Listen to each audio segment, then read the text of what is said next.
Table here who I am. Well, you have Pete and Penny, who spawned these two beautiful boys, Kevin and Dennis.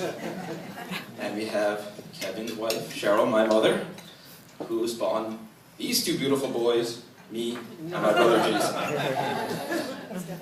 We'd like to thank everybody for coming out and celebrating with us tonight.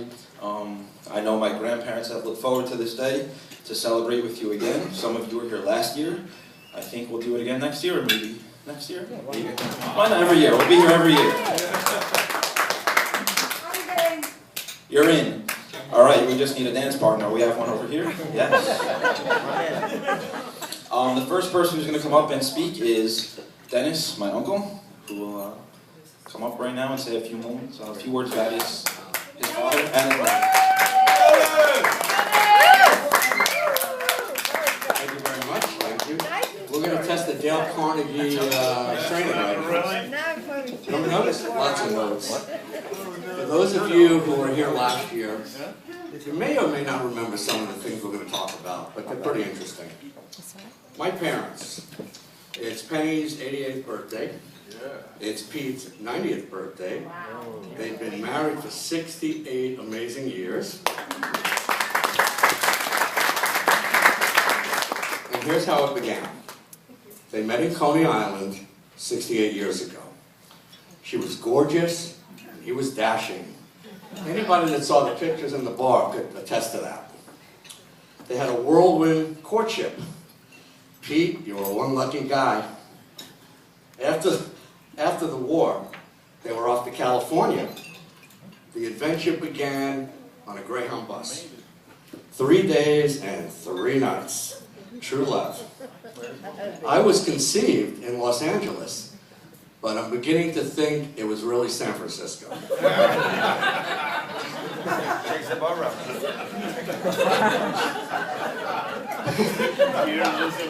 Penny now sees what her man is all about. No, not the stud part. I miss my mommy, was Pete's cry. He wanted to come home to his mother and leave California. Penny was so happy. So, they came back to the big city. But this time they went upscale. They went on a train. 3 days and 3 nights. Did you have like a room? Or did you just have like a seat? A room. Wow. I would say Kevin was conceived, but he wasn't there. Okay. All right. The story takes another direction. We moved to Seagate, which is this upscale gated community in Coney Island. No. It's upscale, but we don't know about that. We're in a basement apartment with a toilet that's nothing but overflow. And for those of us in the business, we were nothing but friggin' renters. Their first son's words, and you should all remember this, we're not mama, and we're not papa, but, anybody wanna? Fuck you. That was taught to me by my uncle, dearly departed Izzy, who's no longer with us. Being of the persuasion, I was very artistic. So across the street, I'm 3 years old, there's no traffic because it's like a private street. The garage is open and there's a washing machine. And because it's in a garage, there's also a paint bucket. And I became a painter at the ripe old age of 3, but I painted it black. And my parents were truly pissed. Now it's my birthday. So what did my parents do? They're so nice. They bought me a fish tank. You probably remember this story. It had guppies in it. And I'm looking at it, and I'm looking at it, and it's like, okay, the guppies are tired of swimming. So we took them out, and we put them, we laid them in a line on the floor. And when my parents got up the next day, it's like, what happened? And I just said, the guppies were tired of swimming. I'm sorry. Okay. They were so happy with me, they waited 5 years to have my brother. Okay.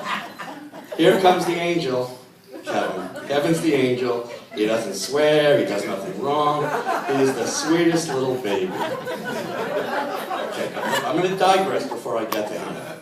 My parents, they're great role models as parents, they're mentors, they're friends, they're life teachers, they're just really great. They're the best parents anybody could have. Total support, whatever you need, they're always there for you. Now, let's have some vignettes. Everybody knows what a vignette is, a little story. Okay.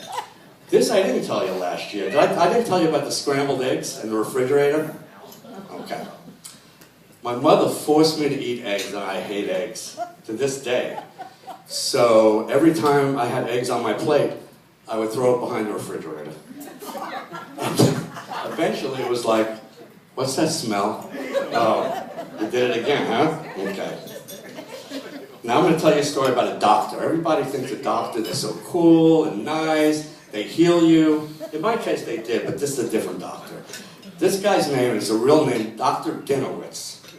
My brother and I are sick.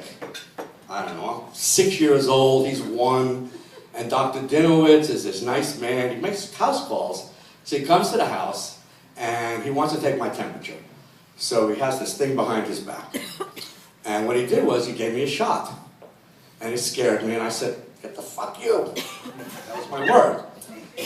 And my brother wasn't happy either. My parents actually didn't like him anymore, but he made an interesting comment. He said that, "I would rather have dogs than children," and I think you threw him out of the house, right? Never to come back. Okay. Now we'll talk about the sweater and the sticker patch. Everybody, see, they know me over here. They know me really well, and they think like I'm this upscale, ain't what they know better, actually. I'm like 7 years old, and I took this girl's sweater, and these are like Brooklyn stickers. You run them through the empty lot, and there's stickers all over the poor girl's sweater. And she remembers, my poor father had to sit there. His fingers were bleeding taking the stickers off the sweater, right? Thank you. Very nice. I'm just going to go quickly over this. We had a babysitter in our building. Her name was Annie. And all she did was drink beer. The woman had quarts of Rheingold on her table. And this is who my trusting, loving parents left me with. Oh, a couple more stories. The skunk story, which some of you now know but didn't know last year. We're in the mountains in the bungalow colony in Ellenville. And I'm in the field, and there's a skunk, but I don't know what a skunk is, so I kick the skunk in its ass. And you don't hear a spray, you don't hear anything. And people are like running away from me. So to make a long story short, my mom and my aunt figured out what it was. They put me in a sink, and they scrubbed me down after they stripped me naked, buried my clothes. And by the way, Mr. Terzo, they did not use tomato juice. They didn't know about it back then. No, so that's that one. Sorry about that. I'll tell a quick story. I don't know if you want to hear this. It's like a little coming out story.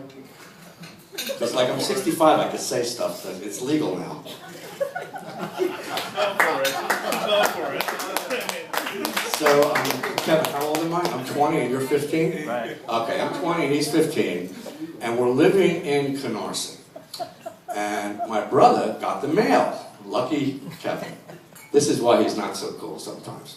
He's always cool, actually. I love him. He goes, "You got a letter from Raphael." I'm going, oh shit. So Raphael wrote me a letter, because I used to go to San Juan every weekend. I worked on Wall Street, and I would just do my own thing. So basically what my brother did is he read the letter and said, "He's in love with you?" I was outed. He outed me in front of my parents. The beginning of a good life. Thank you, Kevin. One more quick story. And it's almost like I'm like bearing my soul here. I know I'm taking a little long and I got more to talk about. It's, I don't know, 1960 something. I'm in the Marine Corps. We're doing a reserve weekend at Floyd Bennett Field. I just came back from the Fillmore East. I don't know if you guys know this. The Fillmore East was a rock concert hall in Manhattan, in the Village, where you went and saw Janis Joplin and all these great artists. So I came straight from there to the Marine Corps. And I'm filling the jet aircraft. And you put a screwdriver, like you know how you fill your car? you put a screwdriver in there because they don't have like a little button that lets it fill itself. And I'm looking at the sunset. And before I know it, there's A4 jet fuel all over the place. And you forget that the screwdriver is there, so you pull out the nozzle, and you go like this, and you've just wet down like 4 A4 jet tack planes with jet fuel. I got in trouble for that. Okay, moving on to the 60s here. We moved to the projects. Everybody knows what the projects are? Okay. It is government housing, except we were on the beach. It was pretty cool. And the angel, he slipped up. He took an adventure. Everybody that's from New York, you know they have jetties that go out into the water, the big rocks, okay. So he's a little kid, like 8, 10, 12. And he's out there with his friends, but he forgot what the word high tide means. And high tide came in, and it was like chaos. There you go, ma'am. The what? So the angel slipped out. I got stranded. Now we're going to talk about Pete. My father, Pete. The ultimate liberal. Ultimate liberal. Which is cool. We live in Coney Island. It's in the 60s, coming towards the 70s, and it's not a good place to live. And there's actually a race riot going on in one of the streets. And my father is like just literally walking down the street. He knows everybody, and they're protecting him. It's cool. Everybody like knows Pete. Pete's cool. Leave Pete alone. That's Pete, and Pete was a good man for that. And he taught me and my brother a whole bunch of stuff about how to treat people. He brought some kids home to the house. We didn't have anything, but they had less. So he gave my toys away, and he reminded me that they have less and you need to give people stuff. Okay, well he did. That's Pete. And Penny's just shaking her head. So now we'll talk about Penny a little bit. Penny's a businesswoman. I work for MetLife. I have a great job. I am an actuary. One problem, she didn't like to work. So it's like, you're late again? You're not taking another day off, are you?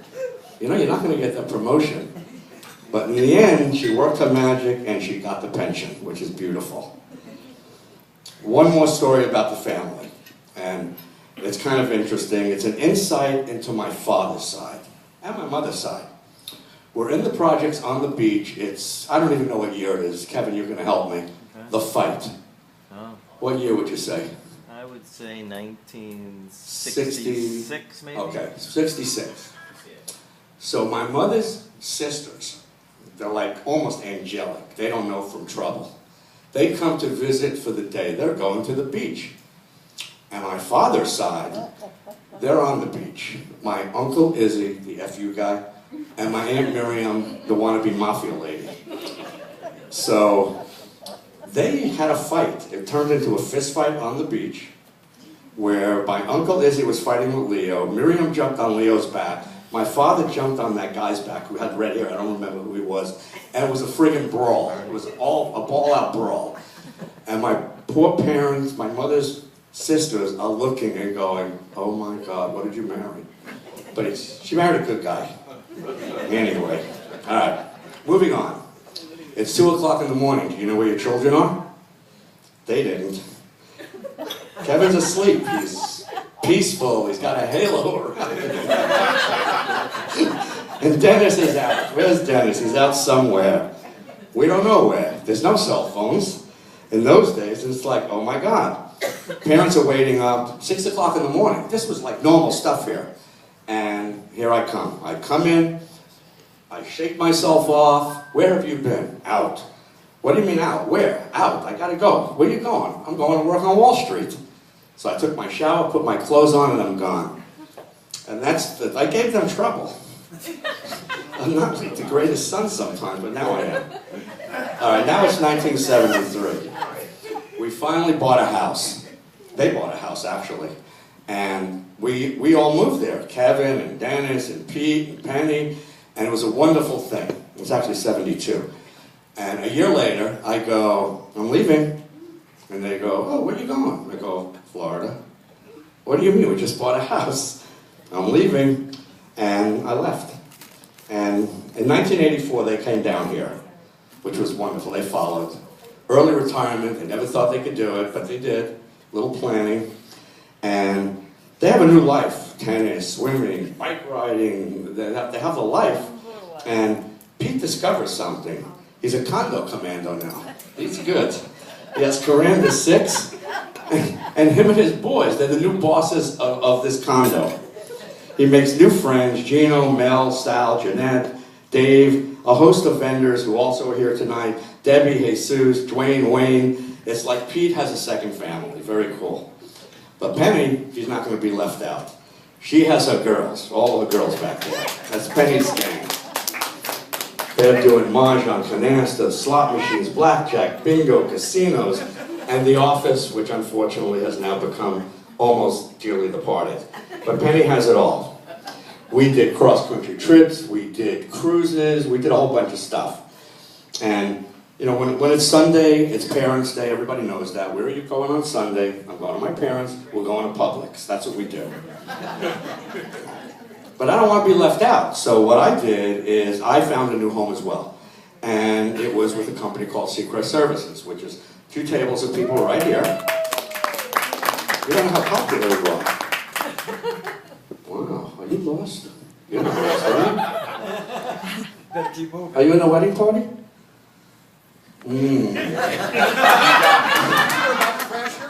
Would you like dessert? Don't start that. The bride is that way. You're welcome. No problem. Good luck on that. Thank you. You too.